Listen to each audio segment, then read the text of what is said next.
नमस्कार मित्रांनो, आज आपण पाहणार आहोत गणिताचा भाग. त्यातील पहिले प्रकरण संख्याज्ञान. संख्याज्ञानाचे प्रकार. जसं मानवाचा विकास होत गेला तसं संख्याज्ञानाचेही प्रकार वाढत गेले.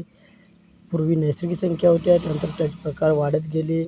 आता पहिला प्रकार आहे नैसर्गिक संख्या. नैसर्गिक संख्या इंग्रजीमधील n या कॅपिटल अक्षराने संबोधली जाते.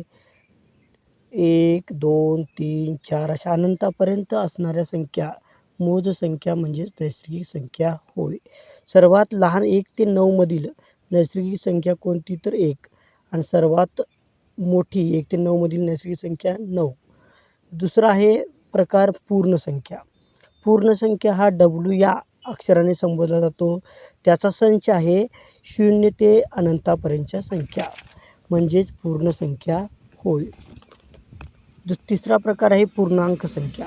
पूर्णांक संख्या ही संख्या रेषा असते. त्याचा मध्यभागी 0 हा स्थिर अंक असतो. त्याच्या उजवीकडील धन अंक असतात 1 ते अनंतापर्यंत आणि त्याच्या डावीकडे ऋण संख्या असते -1 ते अनंतापर्यंत. या संख्यांना आ या अक्षराने संबोधले जाते. त्यालाच पूर्णांक संख्या असे म्हणतात. चौथा प्रकार आहे परिमेय संख्या. परिमेय संख्या म्हणजेच ह्या पूर्णांक संख्या सर्व ज्या आहेत त्या परिमेय संख्या असू शकतात, कारण ह्या सर्व संख्येचा छेद 1 असतो. मग त्या मात्र जर छेद स्वरूपात लिहिल्या, उदाहरणार्थ -4/1, -3/1, -2/1, तर त्या संख्यांना परिमेय संख्या असे म्हणतात. परिमेय संख्या p/q, q = किंवा ≠ 0 असू शकतं किंवा -1/3, 1/2 अशा सुद्धा ह्या परिमेय संख्या असू शकतात. परिमेय संख्या म्हणजेच छेद स्वरूपात लिहिता येणाऱ्या संख्या. q means ≠ 0.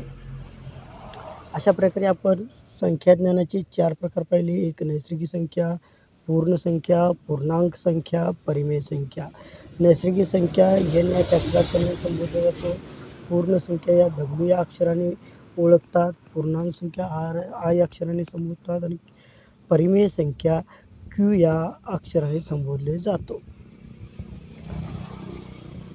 धन्यवाद.